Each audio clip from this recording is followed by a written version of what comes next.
The contract said Auxiliary Labor Unit. What it meant was, throw the humans at the guns first and don't waste real soldiers finding out where the minefield is.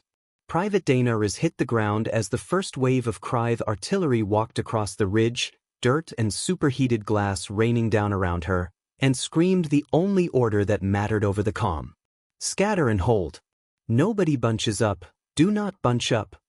40 humans went to ground in 40 different directions, and Battle Marshal Ossick, watching from orbit, made a note in his log that would later be quoted in 3 separate Krythe military academies as the single worst prediction in the history of the Confederated Wars. Auxiliary unit displaying disorganized retreat behavior. Expect total collapse within the hour. The Krythe Confederation had been buying mercenary labor from lesser species for 11 centuries, and humanity was, by every metric that mattered to a Krythe procurement officer, the cheapest army money could rent. No standing military tradition to speak of beyond a few hundred years of squabbling nation-states. No shared command doctrine. Every human unit that showed up seemed to fight a slightly different way depending on which corner of their tiny, fractured planet it came from. Short lifespans meant no institutional memory worth respecting. Krythe officers routinely outlived 3 generations of human veterans in a single career. And worst of all, from a purely tactical standpoint, humans were emotional, prone to grief, rage, loyalty, all the messy variables a disciplined Krythe legion had bred out of itself 1,000 years ago in favor of clean, predictable obedience. So when the Confederation needed a disposable buffer army to hold the line against the Varanthe insurgency on the mining world of Kest 9, they didn't send their own soldiers.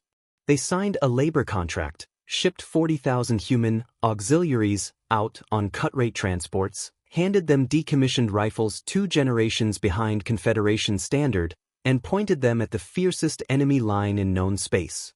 The math was simple, and it had never failed before, across 6 previous contracts on 6 previous battlefields. Cheap troops die cheap. The real war gets fought later by real soldiers, once the auxiliaries have worn the enemy down. Nobody at Confederation Command had bothered asking why humanity kept accepting these contracts. If they had, they might have found the answer uncomfortable. Humans didn't sign on because they were desperate. They signed on because it was the only door into the galaxy's military technology that anyone had bothered to open for them, and humanity, as a species, had a 4,000-year habit of walking through any door marked combat and learning everything on the other side, whether the people who opened it wanted them to or not. By the 3rd hour of the Kest 9 assault, Battle Marshal Ossick's confidence had curdled into something he didn't have a word for yet. The auxiliary unit wasn't collapsing. It had gone quiet.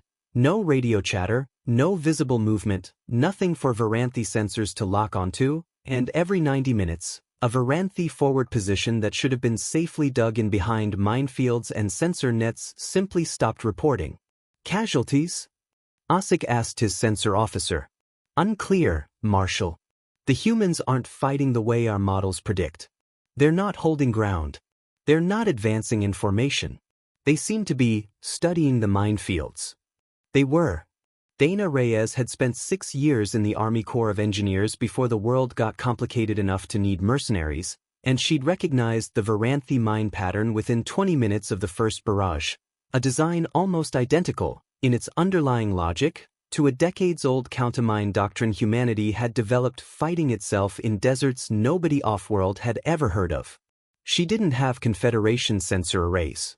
She had a notebook, 40 scattered soldiers with 40 different specialties nobody in Confederation procurement had bothered to catalog, and 4 hours before the next assault wave. That was, it turned out, more than enough. Because here was the thing the Krythe Confederation had never accounted for, in 11 centuries of renting the galaxy's cheapest soldiers. A fractured, quarrelsome species with no shared command doctrine doesn't fight one war. It fights 40 of them at once, in 40 different styles, and when that chaos gets pointed at a single problem instead of at itself, it doesn't look like weakness. It looks like an ambush from every direction simultaneously, because nobody bothered coordinating with anybody else. They just each solved the piece of the puzzle in front of them and trusted the others to solve theirs. A former Bangladeshi flood engineer figured out how to reroute a drainage culvert into a choke point. A retired Ukrainian sniper started picking off Varanthi communications relays one at a time, out of sheer boredom, without telling anyone. A 22-year-old former gang mediator from Chicago talked 2 entire human platoons out of a chain-of-command dispute that would have gotten them all killed, using exactly 0 military training and a lifetime of experience keeping people from shooting each other over pride. None of it was elegant. None of it would have passed a Confederation Staff College review. All of it worked, because it didn't need to be elegant. It just needed 40 different kinds of clever pointed at one enemy who had never fought anything but predictable, doctrine-bound opponents in 1100 years. By the 6th hour, the Varanthi insurgency's forward command had lost an entire sensor network, 3 artillery positions, and, most damningly, its confidence, to an auxiliary unit its own intelligence had rated as expendable, low threat, disposable buffer.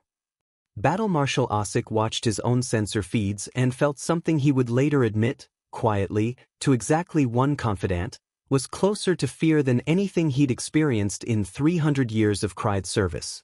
The auxiliaries weren't supposed to win. They were supposed to bleed, slowly, expensively, buying time for the real Krythe legions massing 2 systems away.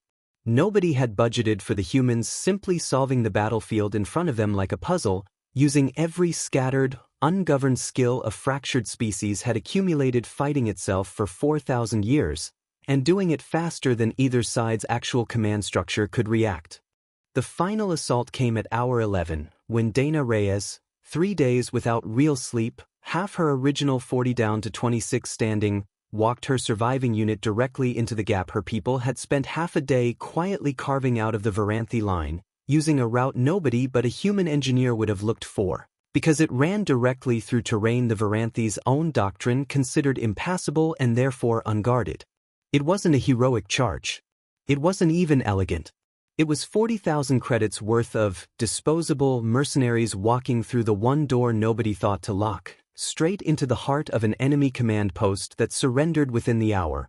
A full Confederation objective, seized 8 days ahead of schedule, at a contracted cost the Krythe Confederation had budgeted to be, quote, acceptable losses. Battle Marshal Osik filed his after-action report personally. He didn't call it a victory. He called it, in Krythe military parlance, an anomaly requiring reclassification, the polite bureaucratic language for something no one in 11 centuries of the Confederation had ever needed a word for before. Dana Reyes read a translated copy of that report 6 months later, back on a transport ship heading home with the rest of her surviving 26, and laughed for the first time since Kest 9. Because buried in the Krythe Confederation's official classification files, alongside the report's grudging recommendation that human auxiliary contracts be renegotiated at triple the previous rate, was a single addendum that some junior Krythe analyst had apparently felt necessary to include, verbatim, as a warning to every procurement officer in the Confederation.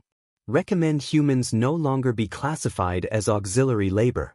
Recommend immediate reclassification as allies we cannot afford to lose, or enemies we cannot afford to make. Dana folded the report, looked out at the stars, and thought about the 39 other people who'd walked into that gap with her, and the 14 who hadn't walked back out. Someone was going to have to explain to the Confederation, eventually, that humanity didn't take triple the rate. It took a seat at the table instead.